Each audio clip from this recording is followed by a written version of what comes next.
how I love a good spontaneous church visit. And where am I going today? Well, the answer relates to this parish magazine.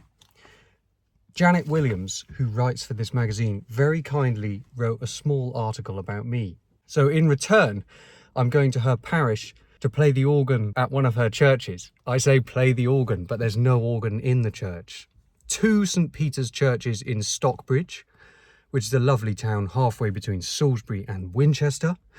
One of them has a thriving music scene, and the other one is Old St. Peter's Church, which is tiny, and most of the building was demolished and superseded by the newer St. Peter's. There's no organ in the church, so how can I fill that building with music? With the help of a couple of builders this morning, the harmonium is in the back, and that, my friends, is the answer.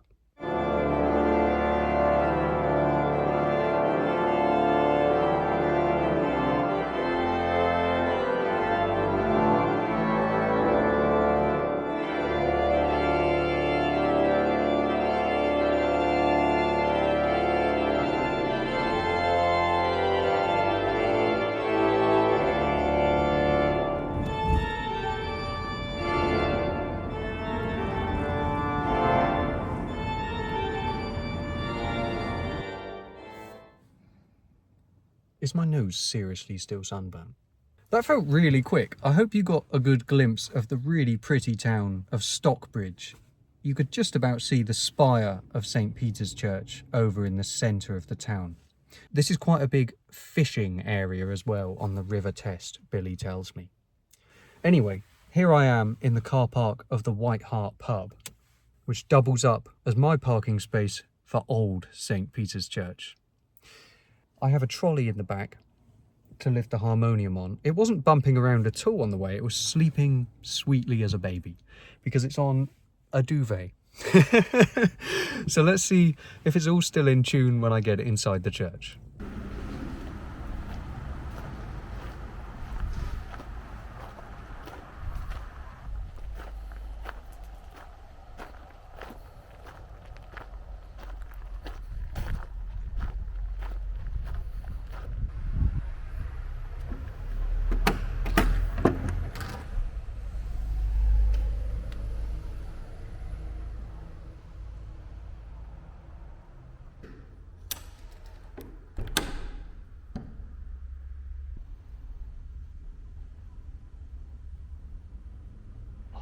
Coolness and silence. This is what we might describe as a time warp. I see the old door there has been attached to some brackets on the wall and replaced with a new one. It's good to see it's still here. At the beginning of the restoration of this church in 1990, the old door was removed to the premises of Elizabeth Vinnie. She spent 600 hours restoring the old door. This fine medieval door hangs again in all its former splendour in our lovely old church. Couldn't put it better myself. So this is a heritage which many churches don't have, of course. In fact, a lot of the churches I visit have been completely restored by the Victorians, and there's no trace of what came before. But this is fascinating, completely unique.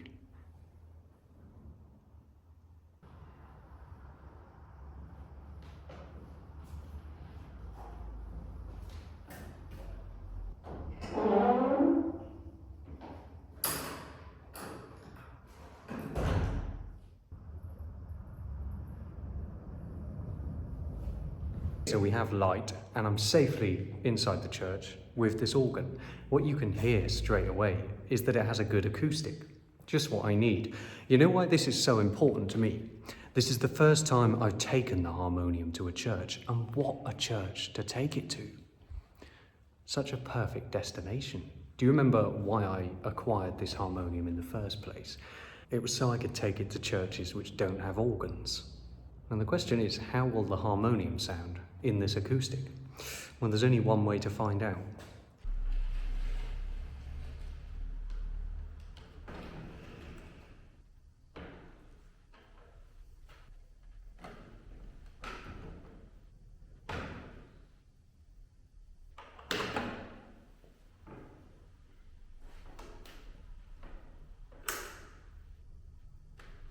As you can see, the harmonium now fits beautifully in the gap between the altar rails.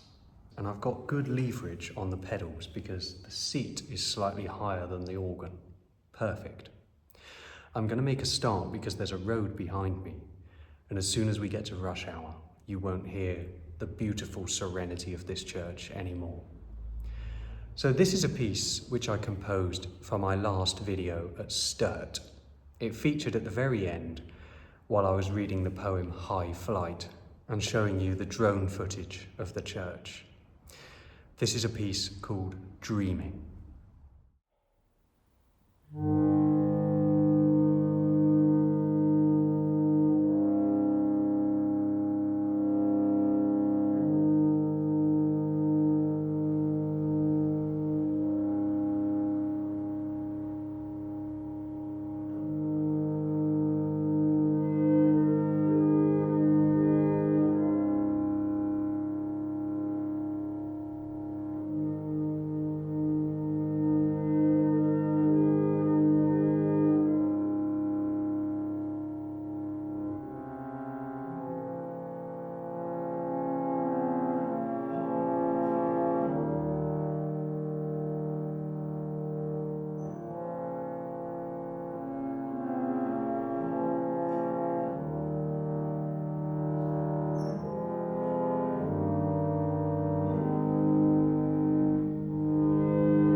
my new piece, Dreaming, which has had its premiere here at Old St. Peter's Church in Stockbridge, and I couldn't think of anywhere better.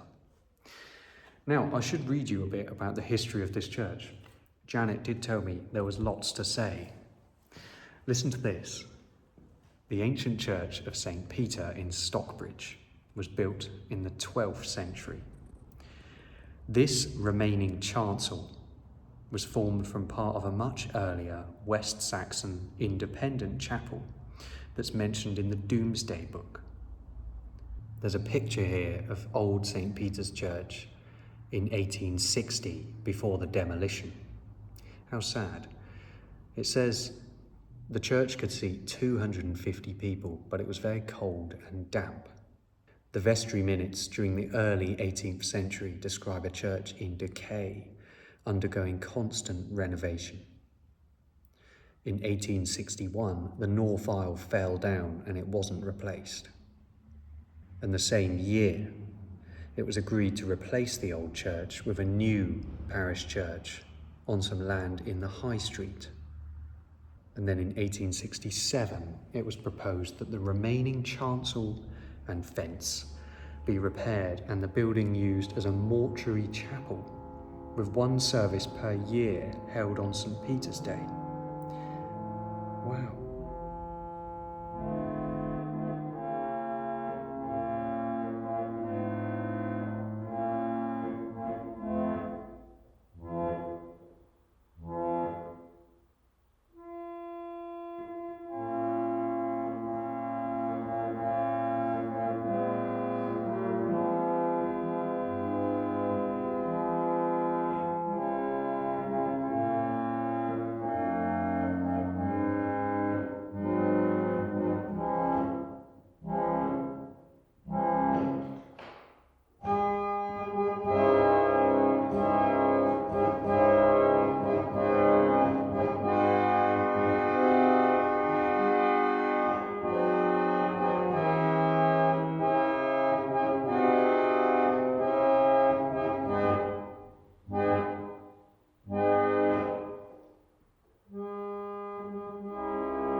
A bird sings the selfsame song, with never a fault in its flow, that we listened to here those long, long years ago. A pleasing marvel is how a strain of such rapturous rote should have gone on thus till now, unchanged in a note. But it's not the selfsame bird. No, perished to dust is he, as also are those who heard that song with me. But the story doesn't stop there. You've seen the condition this church is in now. It's an absolute gem here at the end of Stockbridge High Street, and I do urge you to visit if you come this way. If you're passing between Winchester and Salisbury, this is a great place to stop. The church was restored twice. Firstly, in the 1960s, it slowly fell into disrepair. A huge sycamore tree was growing next to it. and it was covered with ivy. But in the 1960s, the first restoration was carried out. That's when the new door was made, an exact copy of the original 1354 door. The building was made damp-proof and electricity was installed. And it was furnished with gifts from parishioners and well-wishers. Even the cockerel on the weather vane was re-gilded, courtesy of Strong's Brewery in Romsey. The refurbished chancel was re-hallowed as Old St. Peter's Church by the Bishop of Southampton in 1963. And then it was restored again in the 1990s, and that's how we see it today. So it's been really well looked after. So we need to finish this visit on an optimistic note in light of the beautiful, glorious, compact splendour of Old St. Peter's Church. But before I do, if you don't yet follow me on Patreon, now is the time, because I've unleashed a secret to Patreon members, which should transform what I'm doing here on YouTube. Very exciting. And my next church visit is to another church in this parish, which has 3 instruments, and I'll be doing that very soon. I wish Billy was here today because he loves fishing, and this is a big fishing town. He could have bought himself a new rod or some waders or whatever it is fishermen use, but he's not. So I'm here alone, and it's up to me to complete this trip. In light of that gloriously flowing river test, here's the air from Handel's Water Music.